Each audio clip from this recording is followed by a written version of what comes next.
최근 패션업계에서 괴물처럼 폭풍 성장하고 있는 기업이 있는데요. 바로 한국 토종 브랜드 젠틀몬스터입니다.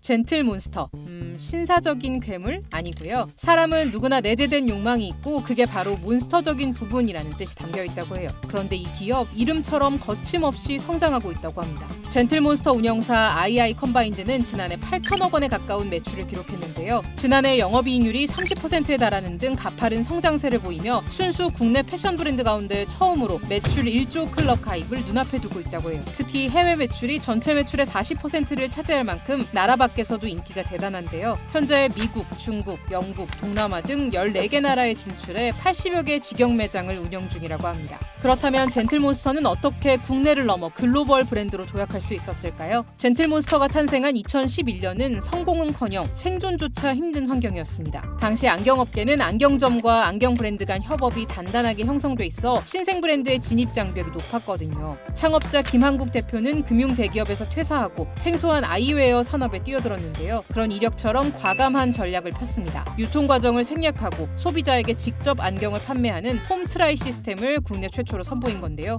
고객이 온라인으로 안경 5개를 고르면 택배로 받아 직접 착용해 본 뒤 가장 마음에 드는 것만 고르고 나머지는 반송하는 겁니다. 하지만 배송 비용을 모두 젠틀몬스터가 내는 구조라 매출 상승으로까지는 이어지지 않고 실패로 끝납니다. 이렇게 폐업 위기까지 몰렸지만 김 대표는 굴하지 않고 더욱 과감한 전략을 세우는데요. 협업하던 타투이스트가 솔직히 제품이 안 예쁘다라는 말에 큰 충격을 받고 제품 디자인에 집중하기로 한 겁니다. 당시 국내 아이웨어 시장은 대부분 서양 브랜드가 차지하고 있었습니다. 이런 상황에서 젠틀몬스터는 동양인의 얼굴형에 맞춘 디자인을 택하는데요. 기존 제품보다 알이 크고 두꺼운 테를 선호하는 소비자의 수요를 반영해 뿔테 안경이나 알이 큰 선글라스 등으로 큰 호응을 얻기 시작합니다. 진주 목걸이, 뼈를 연상시키는 안경 등을 선보이며 화제를 모으기도 했습니다. 안경테가 다 거기서 거기였으니까 젠틀몬스터가 만들어낸 다양한 디자인을 사람들이 보고 이제 뭔가 많이 대중화가 되지 않았나. 좀 영한 세대 취향을 딱 저격한 것 같아요. 이렇게 소비자들의 마음을 사로잡은 이후 젠틀몬스터는 슬로건처럼 세상을 놀라게 하는 행보를 보여주는데요. 바로 국내 안경업체로는 처음으로 오프라인 쇼룸을 만든 겁니다. 옛날식 목욕탕, 세탁소, 만화방 등 실험적인 콘셉트의 쇼룸을 선보였는데요. 마치 이색 전시관, 미술관을 방불케 해서 고객들이 다소 비싼 제품의 가격을 합리화할 수 있게 했다는 분석도 있어요. 젠틀몬스터의 여러 가지 성장 포인트는 공간을 기반으로 한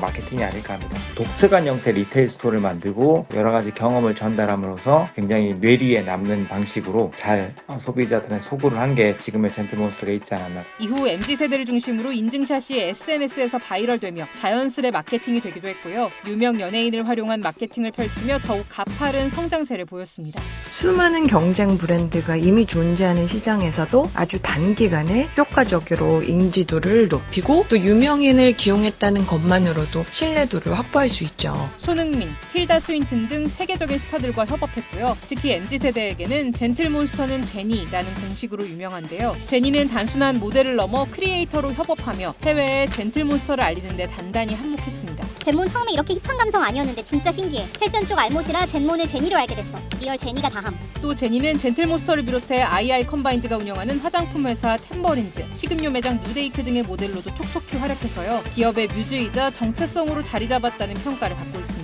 그런데 이런 제니가 최근 계약이 끝나자마자 경쟁사인 레이벤으로 옮겨 타면서 이거 젠틀몬스터 흔들리는 거 아니야? 하는 우려의 목소리가 나오기 시작했습니다. 이미 대중에게 제니는 힙한 선글라스의 대명사라는 인식이 강하게 자리 잡았거든요. 같은 아이웨어 선글라스 카테고리에서 경쟁 브랜드의 얼굴이 된다는 점에서 젠틀몬스터 입장에서는 일정 부분 타격이 있을 것으로 보입니다. 따라서 또 다른 유명인을 기용하는 방식이 아니라 이러한 브랜드 자체를 하나의 문화의 플랫폼으로 한 단계 도약하는 확장할 수 있는 전략이 시급합니다. 또 최근에는 성수동에 지은 신사옥이 미관을 해친다는 이유로 옆 건물을 임대 후 철거해버린 사실이 알려지면서 논란을 빚기도 했죠. 하지만 이런 상황에서도 올해 구글이 젠틀몬스터에 1,400억 원대의 대규모 투자를 하며 차세대 스마트 안경 개발의 핵심 파트너로 지목하기도 했는데요. 글로벌 플랫폼이 이례적으로 안경 브랜드와 손을 잡아 큰 화제가 됐습니다. 어쨌든 이제 국내에서 시작된 브랜드고 굉장히 작게 시작한 브랜드가 여기까지 왔다는 건 정말 박수를 보내야 된다고 생각을 하고요. 젠틀몬스터도 국내 시장이 굉장히 작기 때문에 해외 시장 다양한 방식으로 확장을 시켜 나가기 때문에 그대로 경쟁자들하고 경쟁을 하면서 그러던 자기의 헤리테이지 같은 것들을 생각을 하면서 뭔가 만들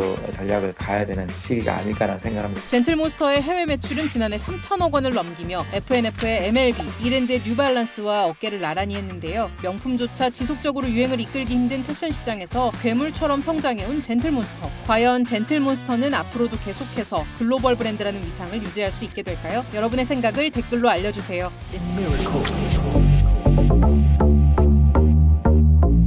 I believe in me.